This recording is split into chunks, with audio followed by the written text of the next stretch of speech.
আসসালামু আলাইকুম বন্ধুরা, কি অবস্থা, কেমন আছেন বন্ধুরা? আশা করি আল্লাহ তাআলার রহমতে আপনারা সবাই অনেক অনেক ভালো আছেন। আপনারা অনেকে এতদিন ধরে জানতে চাইছেন বর্তমানে আমাদের চীনা হাঁসগুলা এবং খরগোশগুলোর বর্তমান কি আপডেট রয়েছে। তো আজকের এই ভিডিওটির মাধ্যমে দেখানোর চেষ্টা করব বর্তমানে আমাদের খরগোশ এবং চীনা হাঁসগুলোর বর্তমানে কি কি আপডেট রয়েছে। তো এই মুহূর্তে যে আপনারা দেখতে পাচ্ছেন তারা কিন্তু খাওয়া নিয়ে ব্যস্ত আছে এবং তাদেরকে খাওয়া দিয়েছে একটু আগেই।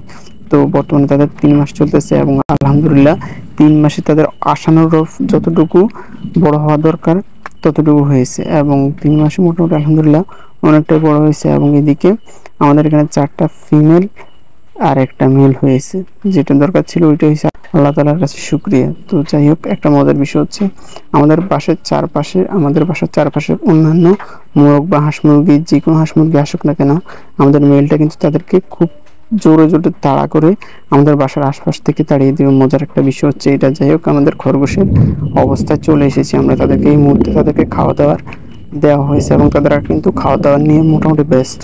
তো যাই হোক, এখানে 4টাই কিন্তু ফিমেল। আমরা খুব শীঘ্রই কিন্তু একটা মেল নিয়ে আসবো, আপনাদেরকে অনেক আগেই বলেছি। তো যাই হোক, আবার চীনা হাঁসগুলোর কথায় আসা যাক। তো মূলত চীনা হাঁসের যখন বাচ্চা ছিল ওই অবস্থা আমি 7টা চীনা হাঁসের বাচ্চা নিয়ে এসেছি এবং দুর্ভাগ্য ব্রুডিং করা অবস্থায় একটা চীনা হাঁসের বাচ্চা পানিতে ভিজে গিয়ে মারা যায়। যাই হোক, আর আরেকটা বাচ্চা অতিরিক্ত গরমে হিট স্ট্রোক করে মারা যায়।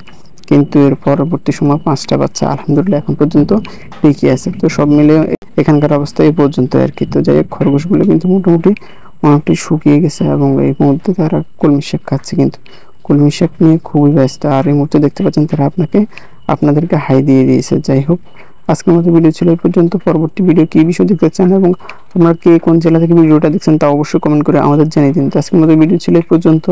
সবাই ভালো থাকবেন, সুস্থ থাকবেন। আল্লাহ হাফেজ। আসসালামু আলাইকুম ওয়া রাহমাতুল্লাহি ওয়া বারাকাতুহু।